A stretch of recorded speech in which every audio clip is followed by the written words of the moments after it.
이제 오늘부터 계시록은 가장 중요하고 가장 재미있고 또 그러면서도 가장 난해한 본문으로 들어가게 됩니다. 정확하게 그 구간을 말하자면 일곱 인 끝났고 일곱 번째 인이 곧 일곱 나팔이고 그리고 일곱 번째 나팔이 곧 일곱 대접의 구조를 가진다고 예전에 말씀을 드렸어요. 즉 지금 여섯째 나팔까지 우리가 배웠거든요. 9장이. 그러면 이제 일곱째 나팔이 남은 건데 일곱째 나팔은 곧 일곱 대접이라고 했습니다. 그래서 우리가 9장의 여섯째 나팔이 끝나고 일곱째 나팔 불면 그 일곱째 나팔 안에 대접이 있는 거기 때문에 사실 종말입니다. 여섯째 나팔 이후가 종말이라는 거예요. 아직 9장밖에 안 되는데 계시록 22장인데 지금 종말을 앞두고 있는 겁니다. 일곱째 나팔을 불면 끝이니까. 그래서 이 가장 재미있고도 가장 난해한 이 구간은 여섯째 나팔과 일곱째 나팔, 즉 종말 사이에 있는데 이때가 7년 대환란이라고 부릅니다. 그래서 여섯 번째와 일곱 나팔 사이에 7년 대환란 본문이 지금부터 펼쳐져요. 방대한 분량입니다. 영화로 치면 이 7년 대환란이 절정으로 이야기가 치닫고 있는 부분이에요. 관객들에게 굉장한 몰입을 주거든요. 절정으로 치닫기 때문에. 그러다가 클라이막스가 되면 예수님이 재림하시면서 악한 세상을 심판하시죠. 그게 클라이막스예요. 예수님이 재림하셔서 심판하시는 것이. 그 전까지는 막 악당이 주인공을 계속 괴롭히는 것처럼 관객들이 몰입하여 그 절정에 치닫게 되죠. 그 악당이 적그리스도고 주인공이 교회죠. 그게 7년 대환란입니다. 그래서 몰입감이 이전보다 훨씬 더 강해져요. 재미도 있어지고 예전에는 사실 재미있지는 않았죠. 왜냐하면 1번 재앙, 2번 재앙, 3번 재앙 그런 식으로 재앙에 나열된 느낌이 지금 9장까지 이어져 왔기 때문에 사실은 스토리적인 건 별로 없죠. 그런데 우리가 지금 10장부터 배우게 될 이 7년 대환란 파트는 사실상 스토리입니다. 하나의. 그래서 훨씬 더 몰입감이 강하다는 거예요. 일단 중요한 구조를 하나 말씀드리면 앞서 그랬죠.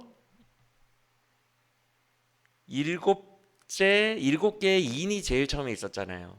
그런데 일곱 개의 인도 여섯 개 인까지 떼고 일곱 번째 인을 떼기 전에 중간에 어떤 삽입된 이야기가 있었던 걸 우리가 배웠어요. 혹시 기억나실지 모르겠는데 그리고 그때 미리 설명을 드렸습니다. 여섯째까지 꼭 뗀 다음에는 일곱째를 바로 떼지 않고 삽입 이야기를 넣는다. 근데 나팔도 마찬가지예요. 여섯째 나팔까지는 불었어요 지금.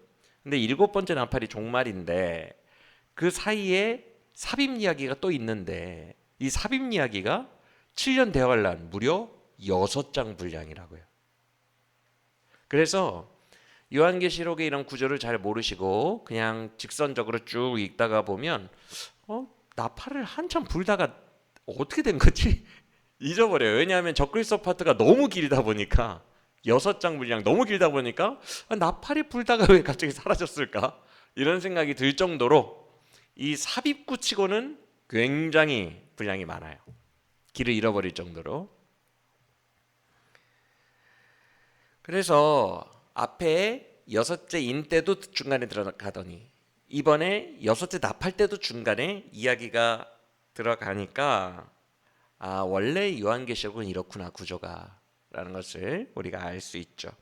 되게 방대하더라도 사실 중간 이야기일 뿐이에요. 7년 대환란 파트가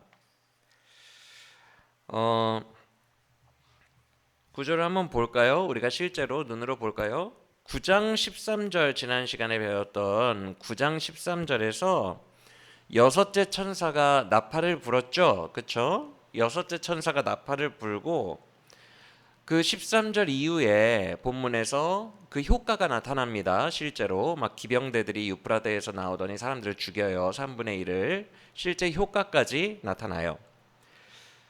그러면은 바로 이제 일곱째 나팔이 나와야 되는데 안 나옵니다. 언제 나올까요? 오늘 본문이 10장 다 지나가고요. 일단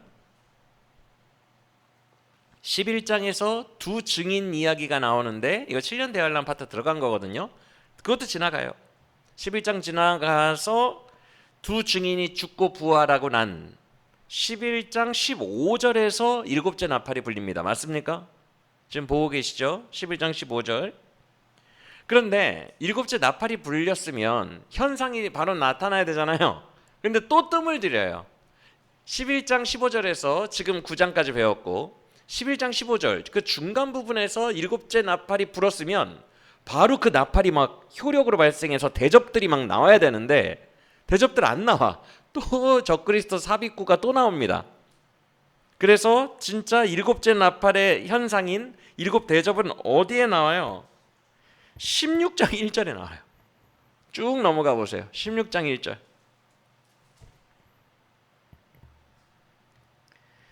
맞습니까? 16장 1절에서야 이제 일곱 대접이 빠바바바박 부어지면서 끝을 향해 갑니다. 되게 속도감 있게 일곱 대접이 부어지죠. 그러면 삽입 구절이 대체 얼마나 긴 거예요? 10장부터 15장까지 총 6장에 방대한 분량이에요. 그러면 잘 보세요. 10장부터 15장까지가 7년 대환란 이야기고 삽입 되게 방대한 삽입 부분이라고 했죠. 그런데 일곱째 나팔을 부는 시점이 차라리 요때 불고 시작하던가 아니면은 7년 대환란 끝나고 요때 불고 대접 나오던가 그러면 되는데 왜 중간에 11장 15절에 나팔을 불고 그 전후로 뜬금없는 이야기들이 있을까? 왜 이런 구조일까? 나중에 7년 대환란 때 또 우리가 깊이 살펴볼 거예요. 복잡하니까 지금은 알려고 하지 마시고 그때 가서 봅시다. 그런데 이 나팔을 기점으로 7년이 앞 3.5, 뒤 3.5로 나뉘는 듯한 느낌이 있어요. 나팔을 기점으로. 그래서 이거는 계시록을 직선적인 역사로 보는 직선적으로 보는 사람이 이런 것들을 구분할 수 있어요. 저는 예전에 계시록 강의를 했을 때에도 직선적으로만 강의를 해드렸어요. 왜냐하면 그게 기초니까. 직선적으로 일단 이해를 하는 게 먼저예요. 요한계시록의 구조를. 그런데 이제 좀 더 어렵게 볼 거면 거기에 무슨형 구조를 함께 아울러서 봐야 돼요? 나선형 구조를 함께 아울러서 보겠죠. 그래서 직선적 구조는 스토리를 이해하기에는 너무너무 좋아요. 그리고 기초적이고 쉬워요. 반면 나선형 구조는 계속 반복되기 때문에 좀 어렵습니다. 그래서 가장 요한계시록을 잘 볼 수 있는 것은 먼저 직선적 구조로 쉽게 이해를 한 후에 이야기를 쉽게 이해를 한 후에 나선형 구조로 다시 한번 이해를 하고 우리의 실제 삶의 적용은 퀴즈 둘 중에 어떤 걸로 적용해야 될 것 같아요? 직선적으로 적용해야 될 것 같아요? 나선형으로 적용해야 될 것 같아요? 우리의 삶에는 나선형으로 해야죠. 나선형으로. 왜냐하면 직선적으로 해버리면 적용을 직선적으로 해버리면 아니 뭐 적그리스도 아직 안 왔네 막 살자 이렇게 돼버리잖아요. 우리의 삶에 적용할 때. 그렇죠? 이게 직선적인 구조라면 아직 다 일어나지 않은 일들이니까 그 우리에게 의미가 없잖아요. 오늘을 사는 우리에게. 그렇죠? 그래서 적용은 또 나선형으로 하는 게 좋죠. 모든 세대 모든 기독교에게 주시는 반복되는 모든 세대 모든 교회가 적그리스도의 괴롭힘을 받고 있으니까 그렇게 적용을 하면 되죠. 이해가 되시죠? 그래서 요한계시록 가장 잘 이렇게 받아들일 수 있는 것은 직선적 구조를 일단 쉽게 보고 스토리를 이해한 후에 나선형적 구조로 다시 한번 영적인 의미를 본 후에 우리의 삶에는 나선형적 구조로 오늘 시대에 적용하면 된다라고 이해를 하시면 되겠습니다. 그러면 일단은 직선적으로 봐야죠. 여러분들이 이해를 돕기 위해서 아까 전에 말씀드린 대로 여섯 번째 나팔 불고 효과 일어나고 중간에 삽입 부분이 있고 그 다음에 앞부분 3.5 그 다음에 일곱 번째 나팔 불고 뒷부분 3.5 합쳐서 7년 대환란 그 다음에 이제 일곱 번째 나팔의 효력인 대접이 부어진다. 이런 구조로 이해하시면 될 것 같아요. 내용은 차차 하나씩 그때 가서 살펴봅시다. 7년 대환란이 되게 중요해요. 아까도 말씀드렸지만 독자들이 몰입하게 돼 있는 스토리형 구조고 또 이게 클라이막스에 향해 가는 정말 중요한 내용입니다. 7년 대환란이. 그래서 비록 삽입된 본문이지만 그냥 넘어갈 수가 없는 오히려 굉장히 중요한 본문이라고 생각하시면 돼요. 자, 그러면 오늘 말씀 10장은 어떤 내용이에요? 7년 대환란 이야기예요? 아니요. 7년 대환란 스토리로 들어가기 전에 입구와 같은 말씀입니다. 오늘 말씀은 10장은 왜 그러냐면 우리가 다음 시간에 배울 11장에는 두 증인 이야기가 나와요. 이 두 증인이 나오는 순간부터 이제 7년 대환란이거든요, 사실상. 왜냐하면 앞부분 3.5 동안 활동한다고 돼 있으니까. 7년 대환란 이야기예요, 11장은. 그런데 이 11장에서 두 증인이 하는 행동이 오늘 본문인 10장과 관련이 있어요. 그래서 오늘 본문 10장은 7년 대환란을 여는 말씀과 같다라고 생각하시면 될 것 같습니다. 도입부 7년 대환란이 왜 절정의 이야기예요? 악당이 주인공을 엄청 괴롭히는 것처럼 적그리스도가 기독교를 되게 괴롭히죠. 어느 정도로 괴롭히냐 하면 복음서에서 마태복음에서 예수님이 제자들에게 이 적그리스도의 날에 대해서 말씀하시기를 그날에 너희가 겪을 고통은 이전에도 없던 것이고 이후에도 없는 전무후무한 고난이 이 말이라 라고 말씀을 하셨어요. 엄청나게 무서운 고난입니다. 지금까지 인류 역사와 이 기독교 박해의 역사를 살펴보면 로마 시대 때 네로 황제와 도미티안 황제 이 30년에 걸쳐서 태어난 두 황제가 30년 터울로 기독교를 너무 괴롭히는데 로마 황제 때는 많이 순교했고 도미티안 때는 더 많이 순교하면서 카타콤으로 숨어들었죠. 카타콤이 지하 동굴 땅굴 파가지고 숨어 들어간 거죠. 그럼 박해의 역사 이후에도 계속해서 박해의 역사가 기독교 내에 굉장히 심하게 있었어요. 특히 이제 현대에 이르러서는 공산주의 혹은 이슬람과의 이런 박해의 역사 속에서 많은 순교자들을 배출했죠. 그 역사의 이야기들을 들어보면 무시무시합니다. 정말 무시무시해요. 아유, 정말 그렇게 순교하신 분들 나는 그 위치에 가면 그렇게 할 수 있을까? 나는 못할 것 같은데 라는 생각이 들 정도로 되게 무서워요. 되게 무섭고 괴롭힘도 무시무시했었는데 예수님이 말씀하시기를 그날의 고통은 전무후무할 거다. 비교가 되지 않을 정도의 박해와 순교가 임할 거다라고 되게 겁나게 말씀을 하셨어요. 그런데 역대급 고통이 7년 대환란 때 집중적으로 임하는데 그때의 그 고통의 시간을 교회가 어떤 마인드로 살아야 하는지를 말씀해 주는 게 10장입니다. 즉 7년 대환란 본격적으로 돌입하기 전에 마인드를 딱 세팅해 놓는 것이 10장이에요. 이렇게 살아야 된다라고. 이해가 되십니까?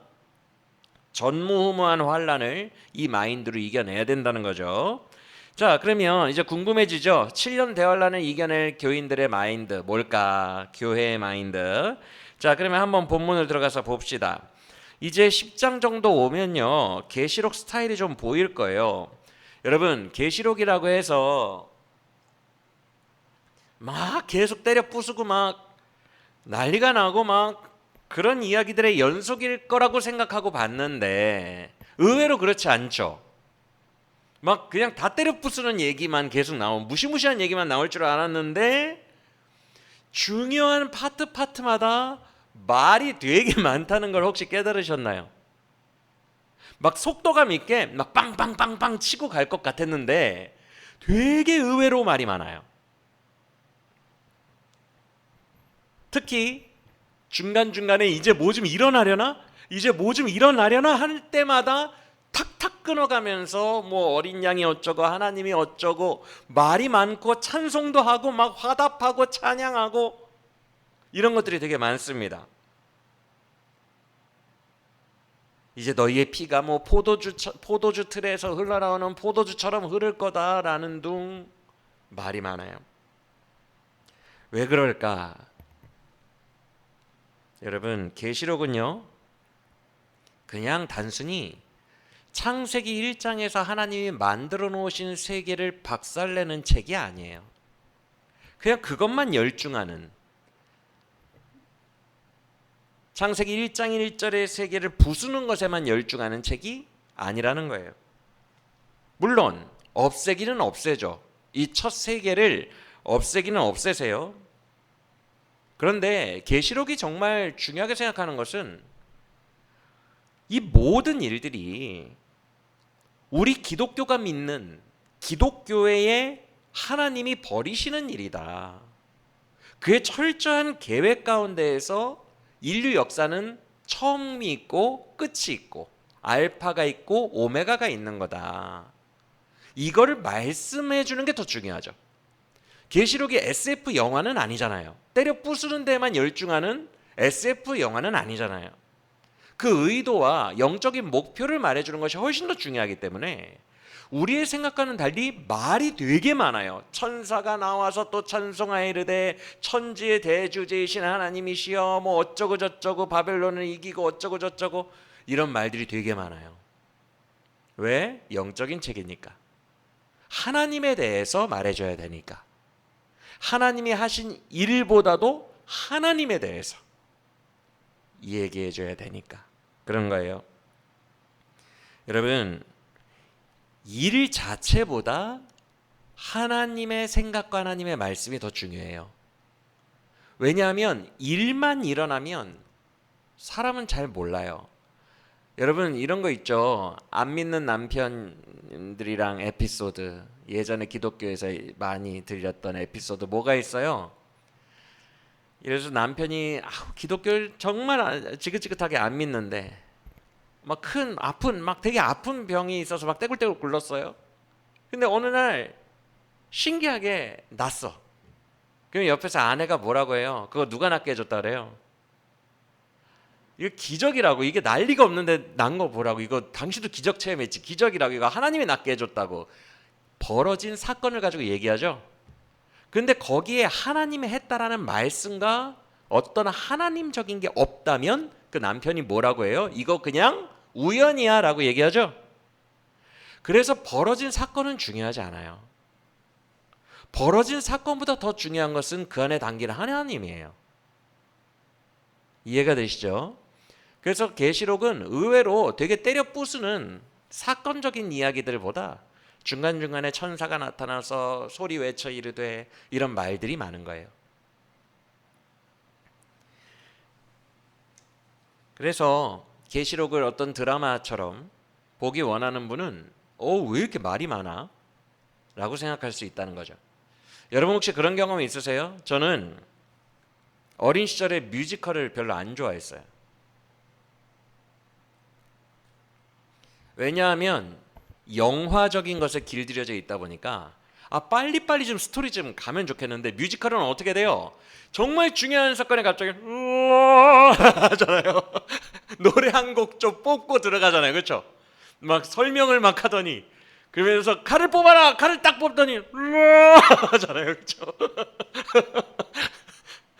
이야기가 전개가 안 돼. 이야기가. 그게 너무 답답해. 나는 빨리 스토리를 보고 싶은데. 어린 시절엔 그랬어요. 뮤지컬이 싫었어요. 그런데 어른이 되니까 왜 뮤지컬을 보러 가는지를 알겠더라고요. 스토리보다 뭐가 더 중요한 거였어요? 사실 노래가 더 중요한 거였어요. 그 등장인물들의 감정을 담은 노래. 그래서 뮤지컬은 넘버라고 하잖아요. 몇 번 넘버 곡이 좋더라. 몇 번 넘버 곡이 좋더라. 왜 넘버 하면서 그렇게 좋아해요?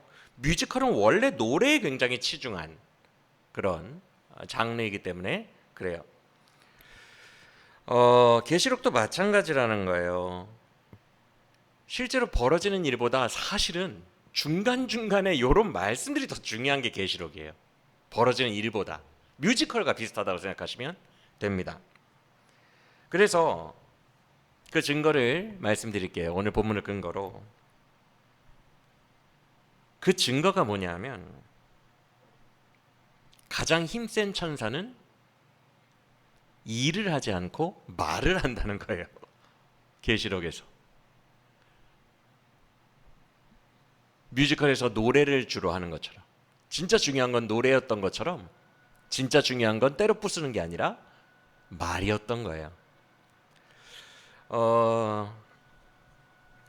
여러분 왜 그런가 하니 지난 시간에도 얘기를 해드렸지만 계시록은요, 어떤 뭐 3차 대전이 일어난다, 뭐 어디에서 어떤 현상이 일어나면 이게 종말의 신호다, 이렇게 어떤 되게 명확한 뭐 3차 대전의 시작점은 러시아다, 이런 식으로 되게 명확한 어떤 정보들을, 되게 구체적이고 명확한 정보들을 예언해주는 책이 아닙니다. 계시록은.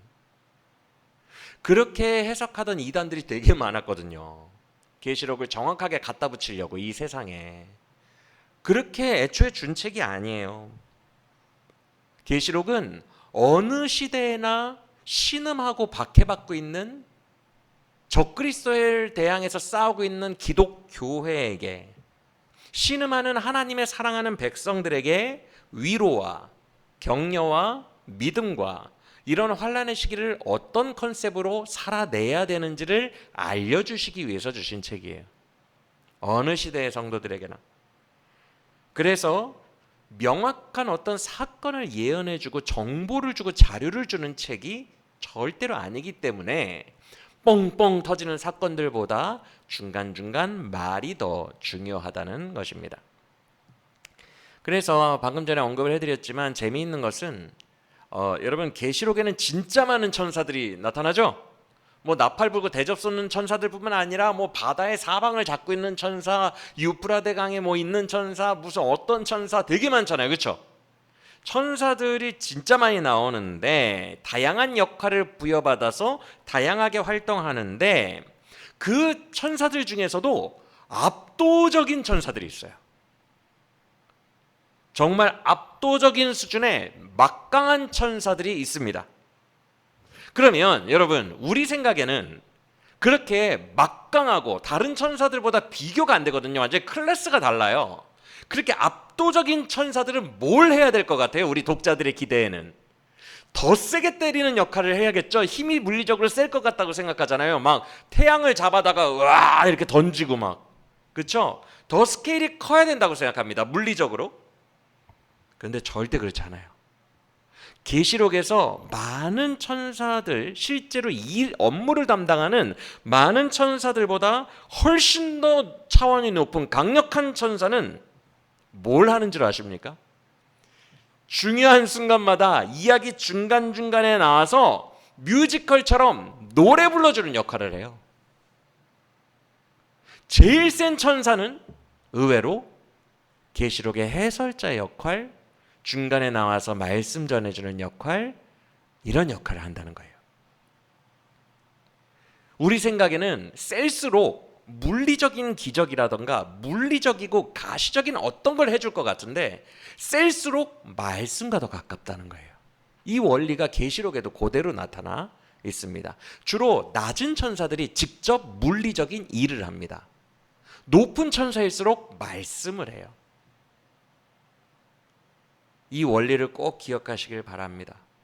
우리 인간들은 자꾸 물리적인 게 더 커지는 게 센 건 줄 알아요. 절대 그렇지 않아요. 말씀이 가장 센 것입니다. 할렐루야. 자, 1절을 봅시다. 그 근거. 1절에 먼저 우리가 봐야 할 단어는 다른 천사라는 표현이에요. 헬라어 원문에도 있어요. 다른 천사. 이 말이 의미가 뭘까요? 다르다. 이게 뭘까요? 두 가지가 있을 겁니다. 지금까지 등장했던 천사, 일반 천사들과는 뭔가가 질적으로 클래스가 다른 그 다른이라는 뜻이 있을 거예요. 그렇죠? 또 하나의 뜻은 뭐예요? 여러분 이럴 때도 다른이라는 말을 써요. 무대에 등장인물들이 지금 다 나와 있거든요. 그런데 또 다른 사람이 나온다. 지금 나와 있는 사람 말고 또 다른 사람이 나온다라고 할 때도 다른을 써요. 즉 이 천사는 질적으로도 다르고 지금 등장해 있는 것이 아닌 새롭게 온다는 뜻도 있는 거예요. 그래서 1절을 보시면 하늘에서 내려옵니다. 맞습니까? 질적으로 클래스가 다른 천사가 하늘에서 지금 되게 신선하게 등장하고 있는 거예요. 다른이니까.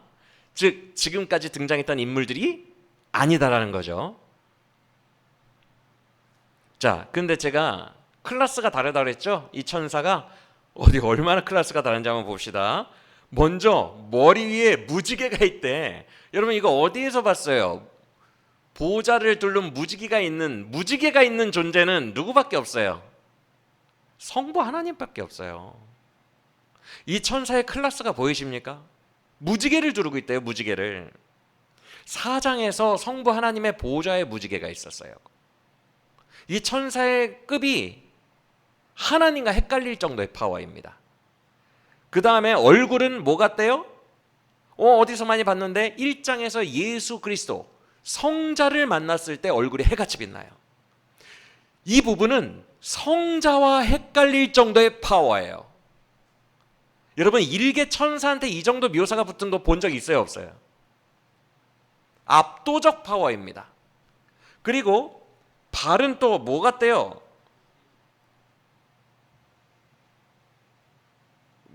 불기둥 같대요. 불기둥. 그렇죠? 발이 불같은 주석과 같다. 불같은 금속과 같다. 불기둥과 같다. 이런 표현은 출애굽기를 비롯한 수많은 구약 여호와 하나님의 현현 때에 나오는 단어예요. 왜 발이 자주 나오냐면 구약에서 여호와 하나님이 임재하시면 얼굴이랑 몸통 봐요, 못 봐요? 인간이 감히 못 봐요. 그래서 이사야 6장에서도 이사야가 발만 보잖아요. 성전에 스랍들이 찬양하고 있고 그의 옷자락이 성전의 옷자락과 발만 봐요. 감히 하나님의 얼굴과 몸을 볼 수가 없습니다. 인간은. 그래서 하도 인간들이 발만 보니까 발에 대한 묘사가 되게 많아요.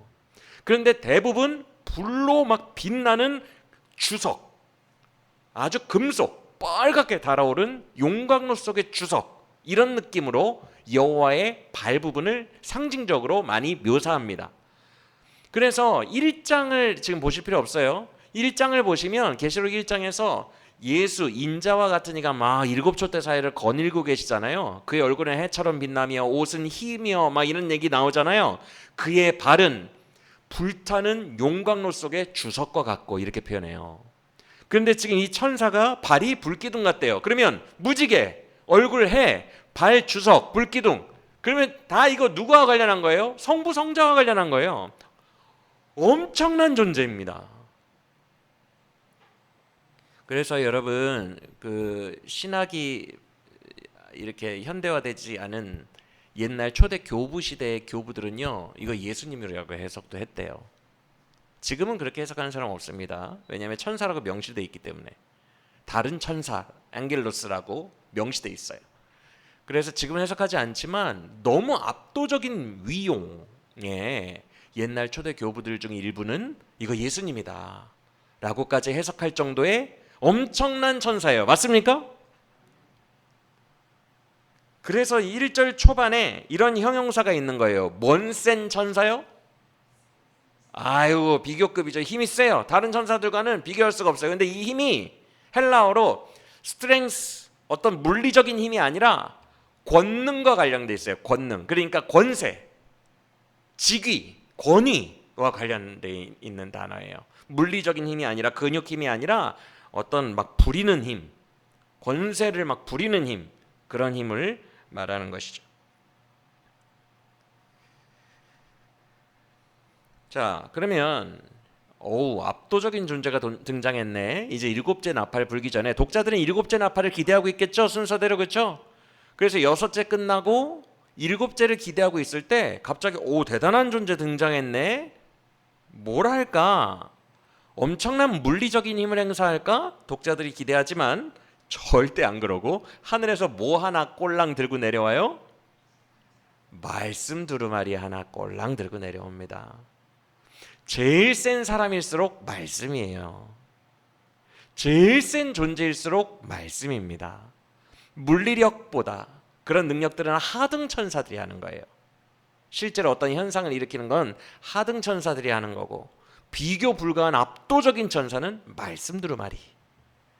이 차이를 여러분들도 기억하시길 바랍니다. 여러분, 이 세상에서 가장 강력한 것은요, 물리적인 힘이 아니에요. 기적 체험이 아니고 능력받는 게 절대 아닙니다. 여러분, 착각하시면 안 돼요. 이 땅에서 가장 강력하고 압도적인 것은 하나님의 말씀이에요. 그 하나님의 말씀대로 결국 물리 세상이 창조되고 움직이기 때문에 그래요. 말씀이 가장 압도적인 것입니다. 가장 근본적인 거예요. 심지어 하나님은 말씀이시라 라고까지 이야기합니다. 맞습니까? 그래서 정말 대단한 건 말씀이라는 것을 이 10장 1절에 이 천사가 우리들에게 드러내 주는 것이죠. 그런데 여러분, 이렇게 이제 볼 거예요. 또 이렇게 차별화된 아주 급수가 클래스가 다른 천사가 계시록에 여기만 등장하지 않아요. 총 3번 등장합니다.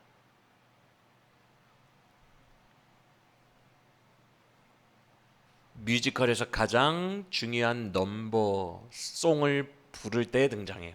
3번 다. 어디냐 하면 찾아보실 필요 없어요. 5장에서 먼저 나왔었어요. 한 힘센 천사가 크게 외쳐 이르되 한번 나왔었어요. 그런데 무슨 역할을 하는지 알아요?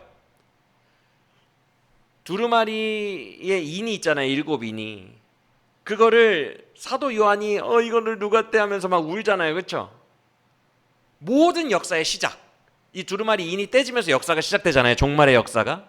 모든 종말 역사의 시작을 할 때 그 힘센 천사가 시작 부분을 열어버립니다. 뮤지컬에서 노래 한 곡 좀 뽑는 것처럼 서막을 열어요. 뭐라고 외치냐면 이 두루마리의 인을 뗄 자가 능히 뗄 자가 누구요? 라고 외치는 역할을 담당합니다. 그때 어린 양 예수님이 나더니 탁 받아들이죠. 예수님이 떼시는 거예요. 서막을 여는 역할을 합니다. 즉 우리는 제일 센 천사가 뭐 대단한 걸 해주길 바라는데 말만 해요.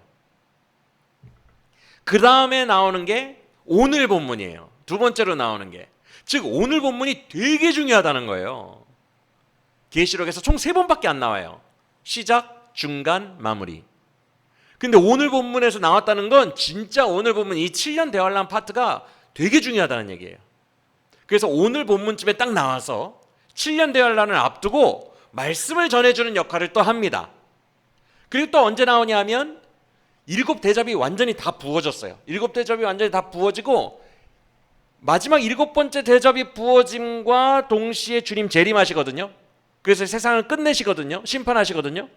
주님 재림 파트와 7번째 대접이 부어진 파트 정중간에 나타납니다. 그러더니 하나의 퍼포먼스를 해요. 이번에는 맷돌과 같은 돌을 들어다가 바다에 풍덩 던져 이르되가 중요해요. 이르되. 바다에 풍덩 던지더니 뭐라고 하냐 하면 저 큰 성 바벨론이 이 돌처럼 던지워져 사라지게 되리라. 말씀입니다. 우리는 힘센 천사가 이번에는 물리적인 힘을 좀 행사하나? 라고 기대를 했지만 그 큰 맷돌을 던졌더니 이 지구가 세 갈래로 갈라졌더라, 쪼개졌더라, 이런 말 전혀 없고요. 그냥 퍼포먼스 하나 해주는 거예요. 이 맷돌 같이 되리라 라고 또 선언을 해주는 겁니다. 그래서 이 클래스가 다른 천사는 계시록의 중요 부분마다 시작, 마지막, 중간 가장 중요한 부분에 딱 3번 등장하는데 주로 설명, 말씀, 주의 뜻대로 되리라, 선언, 이런 역할을 해준다는 거예요.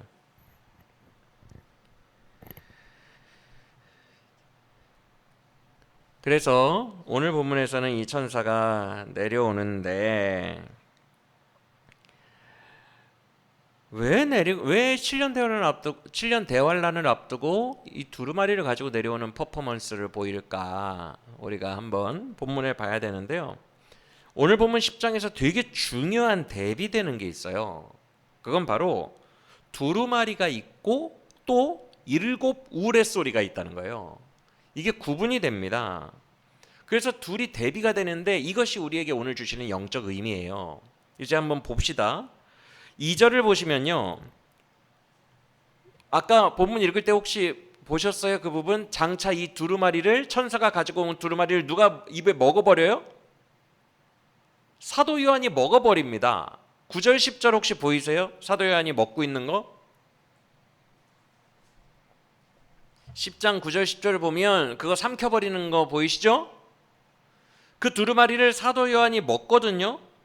그런데 2절을 다시 보세요. 10장 2절을 보시면 이 두루마리가 임봉이 안 돼 있는 완전히 개방적으로 펼쳐져 있는 노출된 두루마리라고 말씀하고 있어요.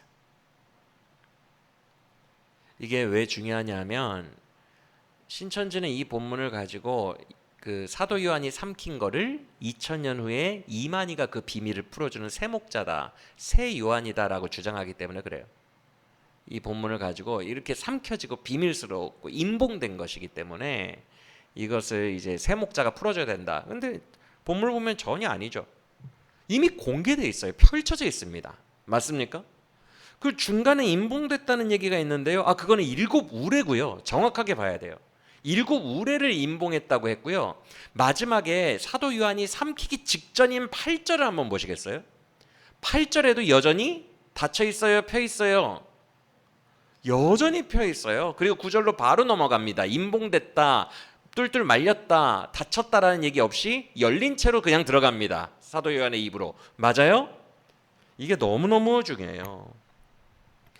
펼쳐 있었다, 이거 열려 있다는 얘기거든요. 공개되어 있다라는 뜻입니다. 그러면 이 열려 있는, 다 공개되어 있는 이 두루마리는 뭐지? 사도 요한을 왜 이걸 먹으라고 했지? 다 상징적 표현이에요. 일단 중요한 것은 이 두루마리가 열려 있고 공개된 두루마리라는 것이 중요합니다.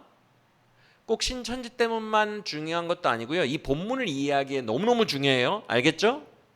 공개된 두루마리라는 거 꼭 기억하시길 바랍니다. 펼쳐진 채로 먹었다는 거. 왜 그러냐면, 왜 중요하냐면 7 우레는 아까 4절에서 임봉하라 그랬어요. 4, 5절에서 7 우레는. 그거는 임봉하라. 이 7 우레는 왜 임봉하라고 했고 이 두루마리는 반대로 왜 펼쳐져 있는 거지? 이게 10장 내에서 대비되면서, 양쪽이 대비되면서 우리에게 영적 메시지를 주기 때문에 그래요. 여러분, 공개된 말씀 두루마리가 무슨 의미예요? 너도 알고 나도 알고 이미 다 아는 겁니다. 이미 다 아는 거예요. 뭐 새롭고 되게 비밀스러운 것을 매긴 게 아니라는 겁니다. 너도 알고 나도 알고 다 아는 거예요. 모든 교회가 이미 아는 겁니다. 우리가 이미 아는 복음, 이미 아는 진리, 이미 아는 예수, 이미 알고 있는 천국, 이미 알고 있는 진리들, 뭐 새로운 게 아니라 그것들이 있으니까 설령 적그리스도가 이제 7년 대환란 때 너희를 죽이려고 해도 이미 알고 있는 진리 안에서 담대하게 순교해라, 이 내용이에요. 이해가 되세요? 뭐 비밀스러운 게 아니라는 거예요. 그래서 공개되고 펼쳐져 있는 거예요. 그렇기 때문에 여러분 11절이 존재하는 거예요. 이거 11절이 너무너무 중요합니다. 이게 사실 신천지 격퇴하는 구절이기도 한데 우리는 이 본문 내용으로 이제 묵상하려고 봐야 되니까 11절이 너무너무 중요해요. 뭐라고 해요? 두루마리를 삼킨 다음에 천사가 뭐라고 합니까?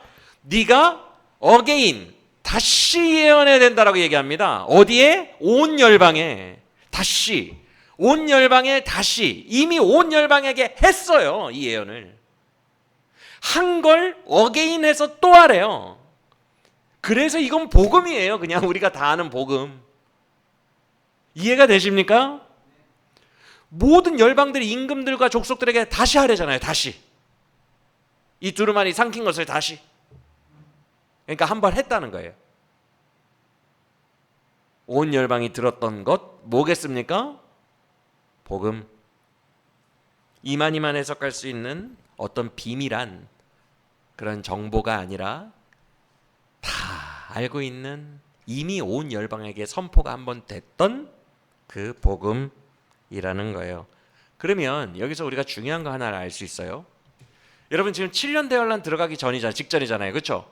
얼마나 중요한 상황이면 힘센 천사가 내려왔겠어요. 그렇죠? 그래서 힘센 천사가 내려와서 고작 한다는 게 7년 대환란을 지키려면 이 비밀스러운 게 있어야 돼. 뭐 비밀을 매긴 것도 아니고 천년 삼상 같은 영약을 매긴 것도 아니고, 우리가 그냥 다 아는, 이미 공개되어 있는, 이미 온 열방이 한번 다 들어본 복음을 뭐 특별할 것도 없이 매기더니 이걸 한 번 더 온 열방에 전하래요. 왜? 7년 대환란을 앞두고 왜요? 그들을 전도하려고요? 아니요. 우리 이미 9장 봤잖아요. 전체 인구의 3분의 1을 치셔도 불신자들 회개합니까? 안 합니까? 9장 마지막에. 안 했어요.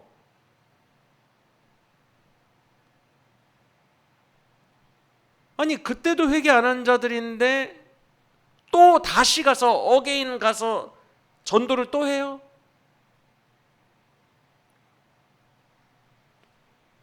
교회에만 전해라. 교회에만 전하면서 이 복음으로 순교회 할 때 그 두려움 공포를 물리치고 믿음을 세워라. 이렇게 말하면 또 이해가 돼요. 왜냐하면 박해 상황 속에서 교인들에게 여러분 우리에겐 천국이 있고 예수 그리스도의 십자가가 있어요. 복음이 있어요. 이거 붙들고 우리가 공포를 물리칩시다. 이렇게 교회 내에서 자기들을 탄탄하게 붙드는 역할로 이 두루마리를 매겼다면 그나마 좀 이해가 돼요. 근데 교회라는 말을 안 해요. 온 열방에 다시 한번 선포하래요. 왜 그러지? 회개도 안 하는 자들인데? 여러분 잘 들으세요. 증인으로서의 사명 때문에 그래요.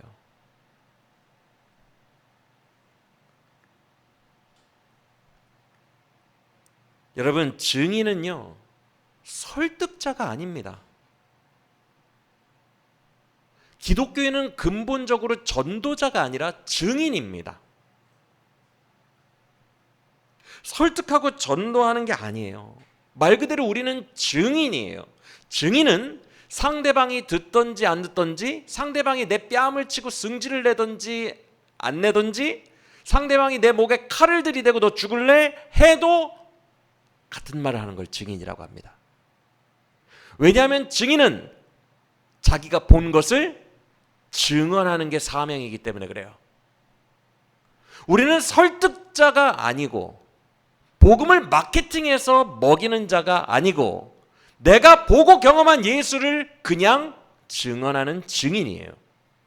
그들이 나를 칼로 찌르든 승질을 내든 아니면 잘 받아주든 호의를 베풀든 상대방과 전혀 상관없이 나는 똑같은 말을 하는 걸 증인이라고 합니다. 그걸 하라는 거예요. 그거 하면 이제 적그리스도한테 죽거든요.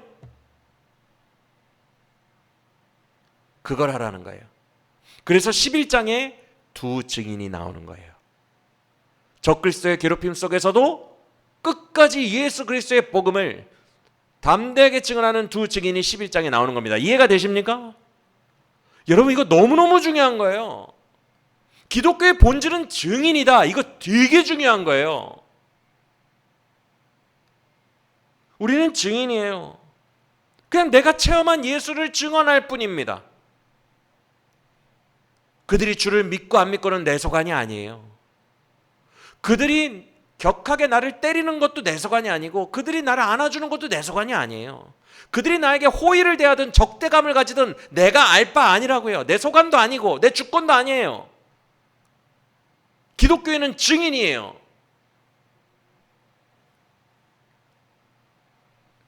즉 천사는 중요할 때만 등장한다고 했어요. 이 힘센 천사는 지금 7년 대환란 앞두고 한다는 말이 상황 때문에 입을 가리지 말고 다시 한번 적그리스도가 온 세상을 장악한 때에도 다시 한번 네가 이 말씀을 온 열방에 증언 좀 해야겠구나. 그러다가 순교해야겠구나. 그게 천사, 중요할 때만 나타나는 천사가 한 말이에요. 그래서 두 증인은 11장에서 순교해요.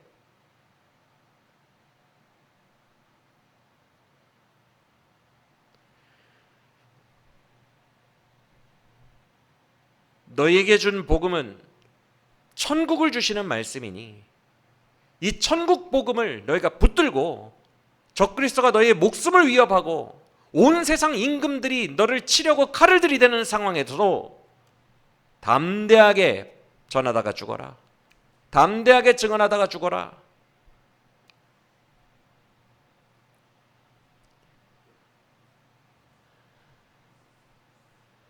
여러분, 기독교의 본질은 증인이기 때문에 우리 믿음의 선조들이 죽은 거예요. 설득자이고 전도자였다면 안 죽어요. 왜? 설득자는 지금 저 사람이 나에게 설득될 상황인가를 되게 눈치 보기 때문입니다. 그래서 예를 들어서 친척에게 전도한다. 친척 기분 나쁘면 전도 안 합니다. 다음 기회에, 다음 이 시간에. 그걸 설득자, 전도자라고 해요. 그건 기독교인이 아니에요. 기독교인은 증인이에요. 정체성 자체가 증인이에요. 증인. 증인은 설득자, 전도자처럼 상황의 눈치를 되게 보지 않아요. 저 사람이 나를 칼로 찌르든 말든 나는 올곧게 내가 본 걸 그대로 증언합니다. 그걸 증인이라고 해요. 그래서 선조들이 죽은 거예요. 아빠 지금 밖에 공산당들이 저렇게 많은데 나가서 어떻게 하려고 그래? 나중에 해, 나중에. 예배 나중에 드리자. 우린 증인이야. 공산당들이 총을 겨누고 있어도 우린 증인이라고. 우리는 설득자가 아니야. 우리는 그래서 상황과 환경을 고려하지 않아. 나는 내가 본 예수를 그냥 증언하다가 죽을 뿐이야. 그렇게 미련하게 다 죽었다고요. 우리 믿음의 선배들이. 불가리아에서도, 루마니아에서도, 러시아 공산혁명 속에서도 루마니아에서만 2만 명이 죽었어요. 기독교인들이. 다 바보같이 했거든요. 아니, 숨어 들어가면 되거든요. 그 역사나 소설 읽어보면 너무 바보 같아요. 그냥 숨어 들어가면 돼요. 그래서 이렇게 말하면 돼요. 저 사람들이, 이 루마니아 정부가 설득될 때 다음 이 시간에, 내 친척이 기분이 좋을 때 그때 전도해야지. 그렇게 했으면 죽을 일이 없어요.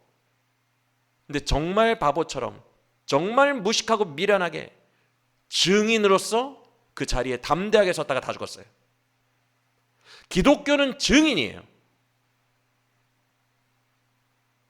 이 정체성이 우리의 혈관에 타고 흐르고 있어야 돼요. 우리는 가끔 깜빡깜빡합니다. 어떻게 하면 효율적으로 전도를 할까? 어떻게 하면 효율적으로 설득을 할까? 눈치 봐가면서. 아니에요. 상황이 여의치 않아도 하는 거예요. 그래서 때를 얻든지 못 얻든지 하는 거예요.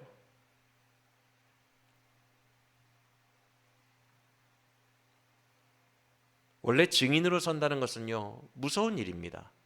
법정에서. 왜? 나의 증언으로 어느 한쪽은 나를 죽일 거니까. 피고든 원고든. 맞아요? 원래 증인은 무서운 거예요. 어차피 목숨 내놓고 하는 겁니다. 그 증인이라는 정의의 가치 때문에.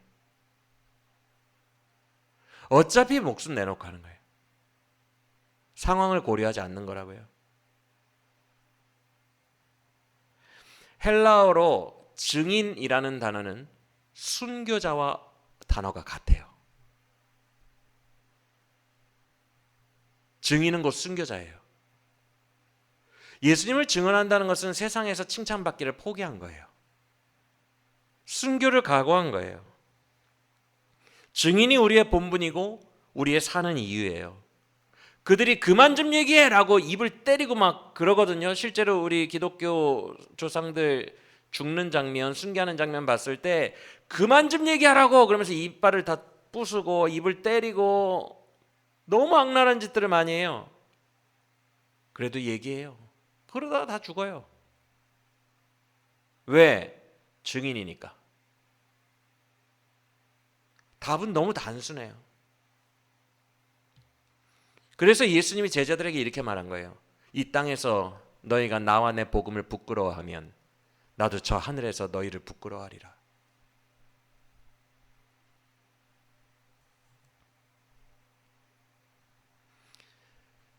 우리는 증인이기 때문에 어쩔 수 없어요. 어떤 상황에서도 비처럼 담대하게 우리가 경험한 예수, 우리가 체험한 예수, 우리가 보고 듣고 만짐받은 그 예수, 그 예수를 어떤 상황에서도 담대하게 낮에 행하는 것처럼 말하는 거예요. 신천지는 담대하지 못해서 은밀하게 숨죠. 그래서 그 사람이 내가 신천지라는 걸 밝혀도 되려나? 라는 설득이 가능한 지점까지 꼬드기고 은밀하게 숨기면서 꼬드긴다고 해요. 그리고 설득이 됐다 싶으면 우리 복음방으로 갈래? 그러면서 그때 데리고 간다고 합니다. 이렇게 은밀하게 하는 것은 전도자라고 하지 증인이라고 하지 않아요. 그들은 이만희를 부끄러워하는 거예요. 우리는 증인이에요. 우리는 낮에 행하는 것처럼 담대하게 상황을 고려하지 않고 그냥 증언하는 겁니다. 이것이 죽기를 무서워하여 육체 영생시켜준다는 것에 빠져든 신천지인들과 달리 하늘의 천국을 바라보며 죽기를 두려워하지 아니하며 증인의 삶을 살 수 있는 진짜 기독교의 능력임을 믿으시길 바랍니다. 그래서 진짜 기독교인들만이 담대할 수 있어요. 그러면 이 두루마리를 왜 요한에게 먹이는 퍼포먼스를 할까요? 사실 이 장면이 여러분들 기억하실 텐데 구약에 한 장면 또 있어요. 똑같은 장면이. 요한계시록은 구약에서 다 따왔다 그랬죠?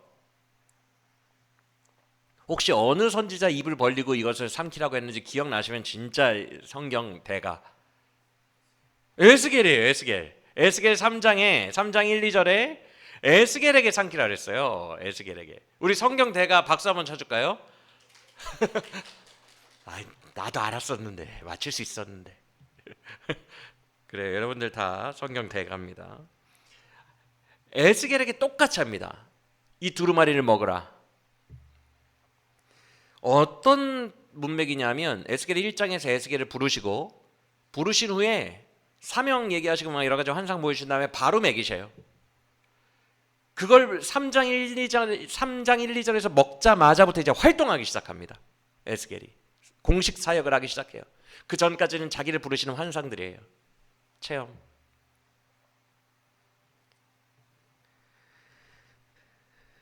그래서 지금 사도 요한이 왜 에스겔 코드를 이렇게 가지고 왔냐면, 하나님이 왜 이렇게 가지고 오셨냐면, 사도 요한도 이 계시록도 뭐 되게 특별한 책이 아니라 에스겔처럼 그 환란의 시대를 살아갈 때 쓰임받던 선지자, 에스겔급의 선지자라는 얘기예요.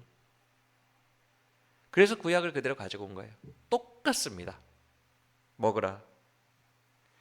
여러분, 에스겔이 어떻게 쓰임받았어요? 어떤 때 쓰임받았죠? 본인이 포로로 끌려갔어요. 바벨론 포로로. 그래서 어떤 예언을 전해요? 여러분, 에스겔도 진짜 참혹합니다. 2차 포로에 같이 끌려가잖아요. 그래서 강가에서 같이 대운하 파는 사업을 해요. 여러분, 운하 파다가 많이 죽는다 그랬잖아요. 낭떠러지 떨어져가지고 막 바다에 휩쓸리고. 그 가장 힘든 노동이 운하 사업이거든요. 사실 고대. 그 운하 파는 데에 2차 포로가 다 끌려가가지고 그 노동하고 있었어요. 그 2차 포로들의 하루하루 그 노동의 소망이 뭔 줄 알아요? 우리의 하나님 여호와께서 우리를 기억하고 도우사 우리를 고국으로, 내 가족들이 있는 고국으로 돌려보내기를 원하노라. 이게 유일한 그들의 소망이었거든요. 근데 하나님이 에스겔에게 이 말씀을 받아 먹으라라고 한 다음에 뭐라고 전하라고 했어요? 예루살렘은 곧 멸망한다. 다 죽는다. 그러면 소망 없는 거기 약 2만 명 정도의 2차 포로들에게 에스겔이 이런 말 전하고 다녀요. 어떻게 될 것 같아요, 여러분? 소망이라고는 그거 하나밖에 없는 사람들한테 꿈도 꾸지 마. 멸망할 거야. 곧 멸망할 거야. 그러면서 이렇게 말합니다. 차라리 여기 끌려와 있는 걸 다행으로 알자. 죽는 것보단 낫잖아. 예루살렘 사람들 99%가 다 죽을 거야. 전체가 죽을 거라는 예언이 에스겔에 되게 강화되어 있어요. 칼로 죽고 남은 자를 연병이 칠 것이며 연병이 죽고 남은 자를 뭐가 칠 것이며 그래서 다 죽는다라고 되어 있어요. 너희가 차라리 복 받은 거야. 여기서 이 고생하는 게. 이런 식으로 말을 하니 미움을 받겠죠. 예루살렘이 멸망하는 큰 환란의 때에 쓰임받은 사람이, 증인으로 쓰임받은 사람이 에스겔이에요. 사도 요한에게 같은 방식으로 두루마리를 먹인 거예요. 성경 전체에 두루마리를 삼키라 라고 명령한 사람은 에스겔과 요한 둘밖에 없어요. 그리고 에스겔에서는 에스겔이 그것을 인자의 이것을 먹으라 삼킴에 그 입에서 달았더라라고 되어 있어요. 그런데 요한은 달라요. 9절 한번 보시겠어요? 삼킴의 입에서는 똑같이 에스겔처럼 단데 뱃속에 들어가니까 어떤 느낌이래요? 요 부분이 달라요. 그러니까 거의 다 에스겔 코드를 갖고 왔는데 거의 뭐 100% 갖고 왔죠. 갖고 왔는데 쓰고 단 게, 이 쓴 게 추가된 게 좀 달라요.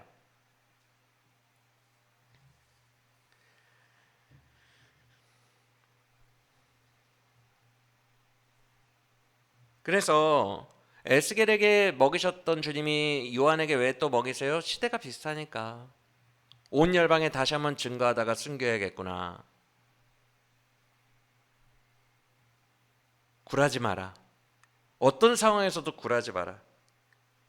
모든 것이 무너지는 그날에 에스겔처럼, 에스겔도 다 무너졌죠. 모든 것이 무너지는 그날에 담대하게 전하라. 담대하게 증언하라.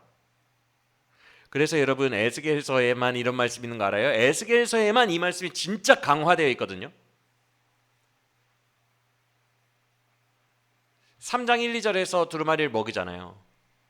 그 후에 에스겔에게 주님이 이런 말씀을 되게 길게 하십니다. 3장 내내 어떤 말씀을 하시냐면 에스겔아 말씀 증언하러 가는 것을 두려워하지 마라. 사람을 두려워하지 마라. 실제로 그 말씀하신 다음에 에스겔이 사람 두려워가지고 숨어요. 그 에스겔을 다시 빼내오십니다. 하나님이 너 사람 두려워하지 말랬더니 증인으로 살라 그랬더니 왜 숨었냐. 너무 무서웠어요. 하나님 사람들이 저 죽일까봐. 그 에스겔에게 하나님이 3장 내내 어떤 말씀을 하시냐면 이렇게 말씀하십니다. 네가 그 사람들이 너를 칼로 들이대고 죽이려고 하고 너에게 분노를 쏟아낼 때에 똑바로 눈을 쳐다보면서 끝까지 증언하기가 쉽지가 않을 거다. 여러분 우리 2002년 월드컵 때 이탈리아전 기억나세요? 이탈리아전에서 모레노 주심이 이렇게 하고 레드카드 했던 거 기억나요? 이탈리아 사람들 2명 퇴장시켰잖아요.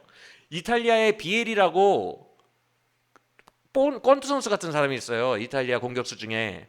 우리 최진철, 김태형 이런 사람들 탕 치면 다 나가 떨어집니다. 우리한테 지고 호텔 문을 쳤는데 호텔 문짝이 주먹이 들어갔어요. 그게 뉴스에 나왔어요. 이렇게 무서운 비에리가 눈을 이렇게 끼고 심판한테 와서 그 쬐끄만 심판한테 와서 와 이게 왜 퇴장이야 라고 막 하는데도 모레노 심판이 어땠죠? 기억나요 그 장면? 주님이 에스겔에게 뭐라고 하냐면 내가 너의 얼굴을 금강석같이 하리라. 그 사람들의 모든 분노의 화살을 정면으로 마주보고 증언할 수 있도록 너의 얼굴을 단단하게 해주리라. 이런 말씀을 하거든요. 그 말은 장차 에스겔이 받는 그 공포의 파워가 어느 정도인지를 짐작하게 하는 말이죠. 그렇죠? 에스겔이 그렇게 사역했어요. 그래서 사도 요한한테 이거 먹이라는 것도 구약을 아는 사람들에게는 뭘 암시해요? 난 이제 죽었다. 너는 다시 한번 이걸 전해야겠다. 적그리스도가 통치하는 온 열방에. 죽으라는 얘기죠.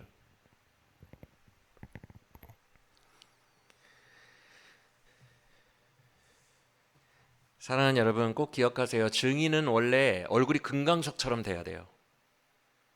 진짜 그 공포심 때문에 다 다리가 풀려서 넘어집니다. 법정 영화 같은 거 보면 증인석에 있는 사람이 막 덜덜 떨면서 막 조폭도 막 쳐다보고 막 그러잖아요. 다리 풀려서 넘어져요. 그거 못합니다 증인. 근데 그거를 해야 돼요. 우리의 믿음의 선조들이 그렇게 살았어요. 엄청난 미움과 공격을 받아내며 그 사명감으로 산 거예요. 7년 대환란을 앞두고 교인들에게 주신 말씀이 의외로 이것이라는 거 되게 충격적이죠, 그렇죠? 그런 환란의 때의 증인으로 살라. 그래서 그저 증언이기 때문에 그 두루마리가 되게 방대할 필요가 없는 거예요. 2절과 8절에도 나와 있나 잘 기억이 안 나는데 2절에는 분명히 나와 있습니다. 작은 두루마리 펴있는 작은 두루마리라고. 맞습니까? 왜 작은 두루마리예요? 이거 공부하는 거 아니거든요. 지금 신천지는 계시록 시험 치고 있지만 공부하는 게 아니에요. 계시록 자체가 원래 그냥 작은 두루마리예요. 그 이미 알고 있는 복음을 적그리스도의 때에 그냥 전파하는 거예요. 천국 복음을 죽음도 두려워하지 말라고 전파하는 거예요. 그래서 펼쳐져 있는 증언으로서의 공개된 내용이에요. 아주 간단해요. 예수 그리스도 살아계시고 천국의 주님이시고 우리를 은혜로 구원하신 우리의 주님이십니다. 아주 간단합니다. 그래서 작은 두루마리예요. 비밀스럽지 않아요.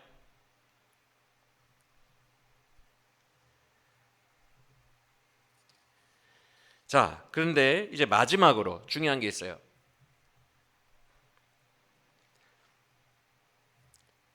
요한이 삼킨 두루마리는 공개적이고 그런데 왜 아까 7우레는 반대로 감추라고 하셨을까요? 2절을 보시면 힘센 천사가 두루마리 들고 양다리를 바다와 땅에 걸치고 있어요. 온 세상을 상징하는 거대한 스케일임을 암시합니다. 그리고 지금 다룰 시간이 없어서 스킵하지만 6절에서 그 스케일이 다시 한번 언급이 되죠. 하늘에 있는 모든 것들과 이 물건이라는 건 개역 성경의 옛날 책이라는 증거예요.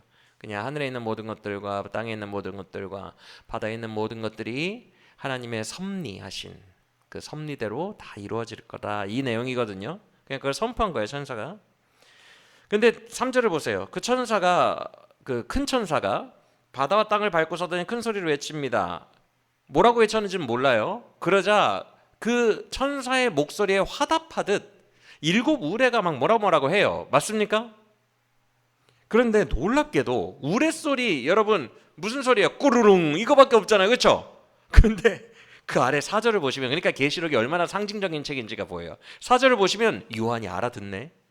얼른 책을 펴더니 이건 기록해야겠다. 그래서 기록을 해요. 아니, 지금까지 인간의 말로 한 거는 하나도 못 알아듣더니 잘 못 알아듣고 신기하더니 이 7울의 말은 어떻게 알아들었는지 이건 기록해야겠다라고 기록을 하려고 합니다.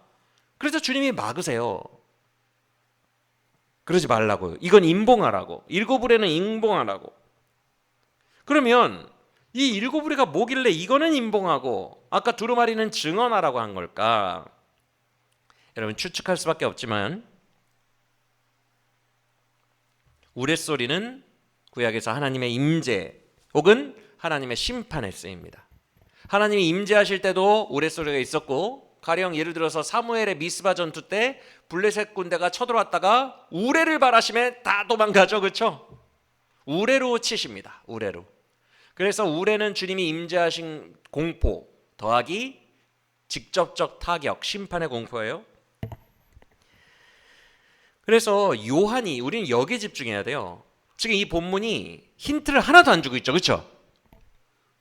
요한이 알아먹고 기록하려고 했다. 이거에 집중해야 돼요. 알아듣고 기록하려고 했다.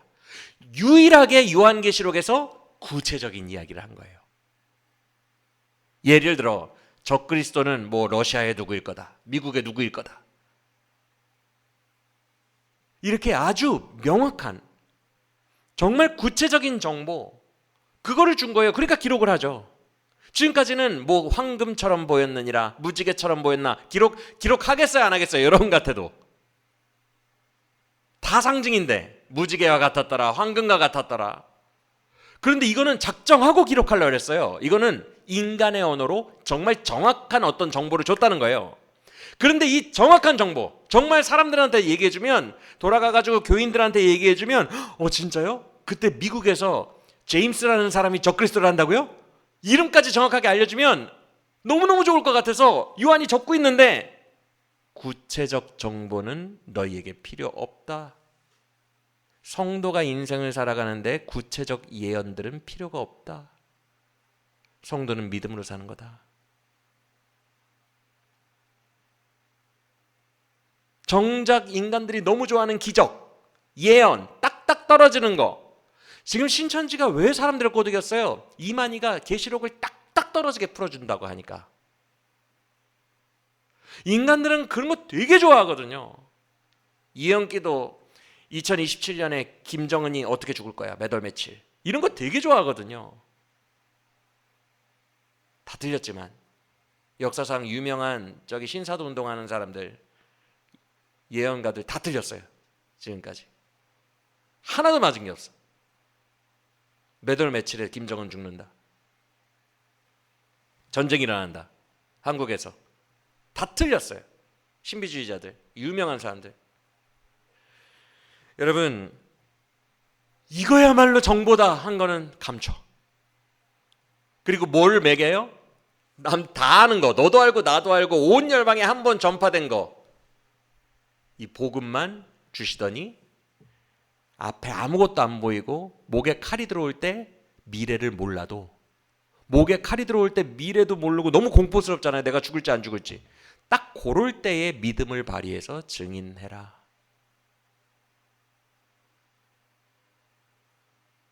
여러분, 이게 원래 기독교예요. 이게 더 멋있지 않아요? 여러분, 기적으로 딱딱 미래 다 알고 몇 월 며칠에 김정은 죽으면 그때 뭐 어쩌고, 그게 뭐가 멋있어요? 그게 뭐가 믿음이에요?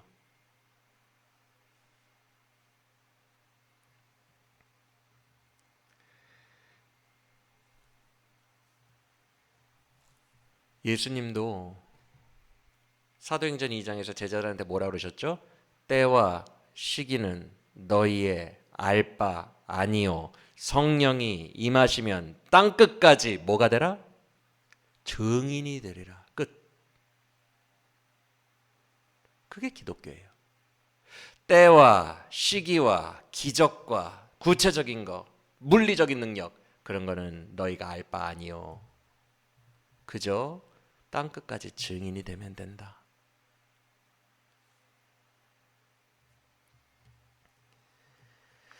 그런데 여러분, 인간들은 어때요? 저도 그렇고 여러분도 그렇고요. 환난의 때가 올수록 되게 부적 같은 걸 되게 원합니다.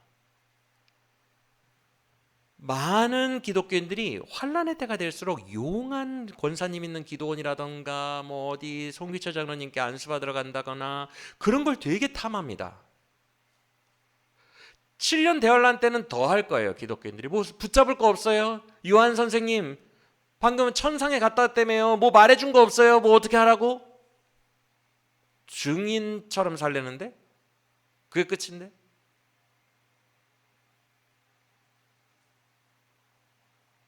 많은 사람들이 반대로 행동합니다. 멋있게 증언하다가 순교해야 될 때는 기적 안 일어나나? 그런 걸 탐하고. 정반대예요. 상황이 안 좋으면 순교자로서의 증인의 상황을 피해버립니다. 아유, 상황이 안 좋으니까 다음 이 시간에.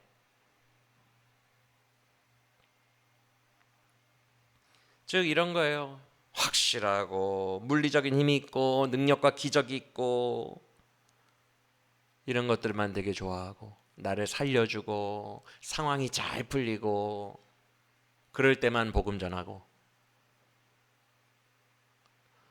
그게 오늘날 나약해진 반대로 가고 있는 기독교인들의 모습이에요. 뚝심으로 아무것도 이 눈에 보이지 않아도 내 자리에서 증언하다가 죽는 우직한 삶은 아무도 추구하지 않아요. 다 도망갑니다. 에스겔이 도망간 것처럼.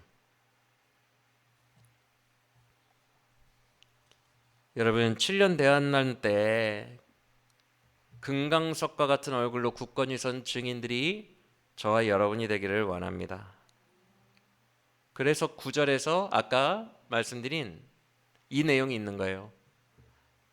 삼킬 땐 단데 뱃속에 들어가면 엄청 쓴 게 복음입니다. 그래서 예수님이 제자들에게 뭐라 그랬어요? 너희는 미리 계산하고 날 따라와라. 함부로 기독교 믿지 말고 계산하고 날 따라와라. 왕이 전쟁에 나갈 때에 적군의 수와 우리의 수를 미리 헤아려 적군의 수보다 우리의 수가 적으면 전쟁을 피하는 것처럼 나 예수를 따라오는 길이 그렇게 호락호락하지 않으니까 건축자가 건축하기 전에 건축 비용을 미리 계산하고 그 건물을 올릴지 안 올릴지를 결정하는 것처럼 중간에 건축물이 뼈대만 남고 덩그러니 남게 안 하는 것처럼 너희도 나를 따라오는 삶이 되게 힘드니까 겉에 보이는 첫 부분만 좋다고 생각하고 따라오지 말고 잘 생각하고 따라오라. 그래서 그 다음에 무슨 말 하시죠? 유명한 말씀, 너희는 자기를 부인하고 자기 십자가를 지고 나를 따라야 할지니라. 그게 기독교입니다. 그래서 처음에는 사랑받아서 시작해서 달지만 그 믿음 지키는 길은 쓴 거예요. 그 쓴 두루마리를 먹고 나가는 겁니다. 온 열방으로 증인으로서 나는 죽음도 두려워하지 않아. 왜냐하면 내가 믿는 복음이 천국 복음이거든 이라고 증언하는 겁니다. 내 삶으로.